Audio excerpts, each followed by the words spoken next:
Hii ni Mkupa TV. Hakikisha unakuwa mtu wa kwanza kabisa kupata taarifa mbalimbali za kitaifa, kimataifa, burudani na michezo kwa kuwa mtu wa kwanza kusubscribe, kucomment, kushare pamoja na kulike Mkupa TV kwenye ukurasa wa YouTube. Dunia imekumbwa na changamoto kubwa ya upatikanaji wa nishati ya mafuta.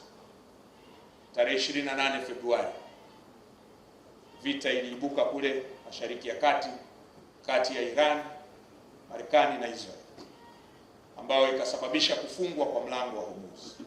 Na hata leo asubuhi tumeona tena tangazo limetoka kwamba mlango ule umefungwa.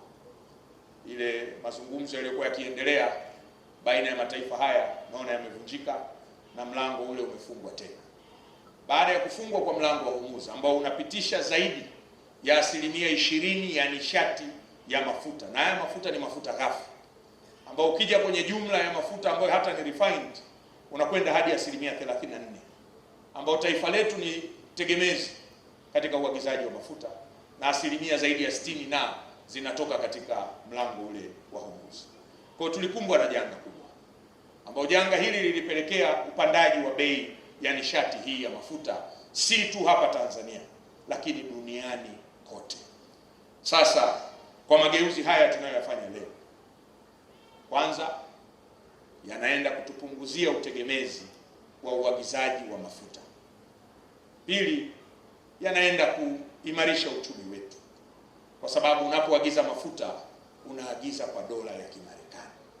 Kwa hiyo tutapopunguza utegemezi wa uagizaji wa mafuta, maana yake hata reserve zetu za dola na zenyewe zinaendelea kuwa hapa nchini kwa ajili ya uagizaji wa bidhaa nyingine. Kwa hiyo ni tukio kubwa sana ambalo kutekeleza azma ya kufikia 80% ya nishati safi ya kupikia hapo itapofika mwaka 2034, na vile vile mageuzi makubwa katika nishati ya umeme kutumika katika vyombo vya usafirishaji.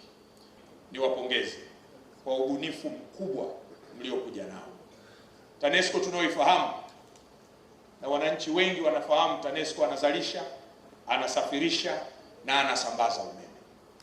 Lakini leo TANESCO imeenda kuonyesha kwamba pia ni wabunifu katika kuhakikisha wao wanakuwa wa kwanza kuleta teknolojia ya usafiri kwa kutumia umeme na kuweka miundombinu kwa kushirikiana na wadau wa UNDP na Autel kuweka miundombinu ya e-mobility katika taifa letu. Hongereni sana sana sana TANESCO.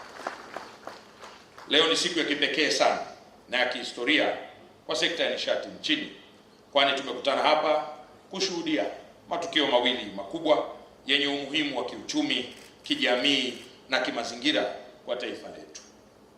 Matukio haya yote ni miradi ya nishati safi, na tena nawapongeza TANESCO kwa kubeba ajenda hii kindakindaki kwa vitendo, kwa kuanza na uzinduzi wa kituo cha TANESCO cha kuchaji vyombo vya usafiri vinavyotumia umeme, ikiashiria mwanzo rasmi wa utekelezaji wa mradi wa ujenzi wa vituo vya kuchajia katika ofisi za TANESCO katika mikoa yote hapa nchini.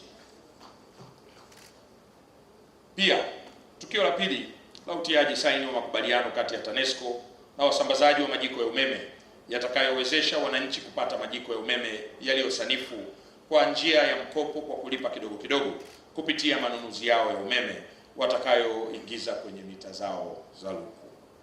Ndugu washiriki, matukio haya mawili yana ujumbe mmoja mkubwa sana, na alizungumza hapa mwakilishi wa UNDP kwamba Tanzania sasa inaendelea kutanua matumizi ya umeme nchini, na kwamba si mtazamaji tu bali Tanzania nayo inashiriki mageuzi ya kidunia ya kuingia katika matumizi ya nishati safi hata katika vyombo vya usafiri na sio kwenye kupikia peke yake.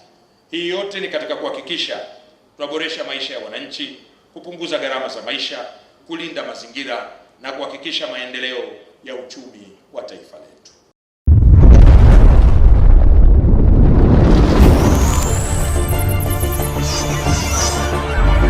Hii ni Mkupa TV. Hakikisha unakuwa mtu wa kwanza kabisa kupata taarifa mbalimbali za kitaifa, kimataifa, burudani na michezo kwa kuwa mtu wa kwanza kusubscribe, kucomment, kushare pamoja na kulike Mkupa TV kwenye ukurasa wa YouTube.